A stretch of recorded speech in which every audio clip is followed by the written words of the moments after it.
پھر اللہ کے رسول علیہ السلام فرماتے ہیں ایک بندہ وہ ہے جس کے نامہ اعمال عرش تک پہنچ جاتے ہیں. ساتوں آسمان کے فرشتے جو ساتوں فرشتے تھے اس کے نامہ اعمال کے ساتھ ساتھ جاتے ہیں کہاں تک؟ عرش تک جاتے ہیں. اور جب عرش تک جاتے ہیں ساتوں آسمان کے فرشتے لے کر اور اس آدمی کے لیے گواہی دیتے ہیں اے اللہ یہ اعمال نے ہمیں خوش کر دیا مولا، اس لیے میرے اللہ تو ان اعمال کو قبول کر لے. یعنی وہ کتنا خوش نصیب بندہ ہے کہ جب اس کے نامہ اعمال نہ وہ غیبت کرنے والوں میں تھا، نہ وہ خود پسندی کرنے والوں میں تھا، نہ گھمنڈ کرنے والوں میں تھا، نہ لوگوں کو مصیبت میں دیکھ کے خوش ہونے والوں میں تھا، نہ شہرت کے لیے عمل کر، ہر معاملے میں پرفیکٹ تھا. اس کے نامہ اعمال ساتوں آسمان سے کامیاب ہو کر وہ ساتوں فرشتے جو رد کر رہے تھے، لانتے کر رہے تھے، یہ کہہ رہے تھے کہ مغفرت نہ ہو، اب وہ سب ایک ایسا بھی بندہ اس سے متفق ہے اور اس کے نامہ اعمال کو وہ خود لے کے جا رہے ہیں عرش تک، اور نامہ اعمال عرش تک پہنچا اور اللہ سے کہتے ہیں اللہ اس کو قبول کر لے. تو ساتوں فرشتوں کی نظر جہاں تک نہ پہنچی، اب علیم بذات الصدور فرماتا ہے اس کے اعمال میں قبول نہیں کروں گا، اس کے اعمال میں قبول نہیں کروں گا. اللہ فرماتا ہے کیونکہ یہ مجھے خوش کرنے کے لیے نہیں کیے گئے. اور پھر اللہ فرماتا ہے اس پر ہماری لعنت ہو. اب تک تو فرشتے لعنت کر رہے تھے، اب اللہ لعنت کر رہا ہے، اس پہ ہماری لعنت ہو. تو فرشتے کہتے ہیں اللہ جس پہ تیری لعنت ہو اس پہ ہم سارے آسمان والوں کی لعنت ہو، ساتوں زمین والوں کی لعنت ہو، ہر لعنت کرنے والے کی لعنت ہو. اللہ اکبر. تو اللہ رد کر دیتا ہے. تو پوچھا جاتا ہے اللہ کیوں رد کر رہا ہے؟ اب تک تو ساتوں فرشتوں نے رد کیا تھا، بڑھنے نہیں دیا تھا، یہ تو سب طرف سے بڑھ کے ہے. اللہ کیوں رد کر رہا ہے؟ اللہ فرماتا ہے یہ ریاکار ہے، ریاکار.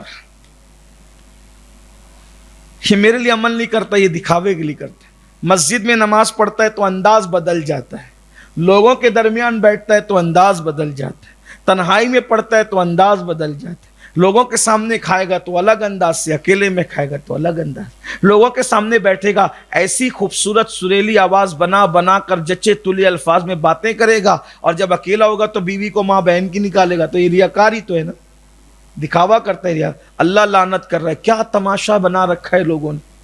اعمال کس لیے؟ اور ریاکاری کے لیے. اللہ لعنت کر رہا ہے، اللہ لعنت فرما رہا ہے. جب اللہ کی لعنت کی بات آئی، ہائے ہائے، حضرت معاذ ابن جبل رونے لگے. عرض کی یا رسول اللہ میں کیا کروں؟ جب اعمال کی قبولیت کے لیے اتنے گھاٹیاں ہیں، 7 آسمان سے جانا ہی مشکل ہے، پھر آسمانوں سے گزر کے چلی گئی، عرش تک پہنچ گئی، تو ریاکاری. اور ریاکاری جو ہے چونٹی کے پیر سے بھی زیادہ باریک ہے. اب ریاکاری کیا ہے، تھوڑا اس کو سمجھ لے. ہو سکتا کہ کچھ آپ کو اللہ سمجھا دے، کہ اللہ آپ کے دماغ میں ڈال دے، میرے دماغ میں ڈال دے. آپ نماز پڑھ رہے ہیں اکیلے، اللہ کے لیے پڑھ رہے ہیں، سلام پھیرا یا نماز ہی میں کوئی آ گیا تو ایسا لگا یار اچھا وہ آ گیا، دیکھو دیکھ رہے، تو اس کو سمجھنا چاہیے نا کہ میں نمازی ہوں. آپ کا شمار ریاکاروں میں ہو. استنجا کر کے نکلے، وضو کر رہے تھے کہ اچانک ذہن میں خیال آیا چلو باوضو رہنا سنت ہے. جو باوضو رہتا ہے اللہ کے قلعے میں رہتا ہے. وضو کرتے کرتے خیال آیا، دوست بیٹھا ہے سوچ رہا ہوگا یار دیکھو یہ فلاں تو باوضو رہتا ہے، بڑا نیک آدمی. آپ کا شمار ریاکار. اللہ لعنت کر رہا ہے. یعنی عمل جو کرتے نہیں وہ تو برباد ہی ہے، جو کرتے ہیں شیطان ان کو ریاکاری سے برباد کرتا.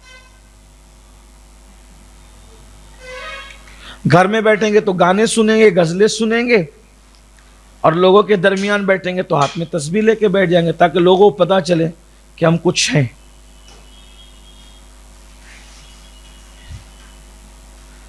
انسان اپنے آپ کو برباد کرے.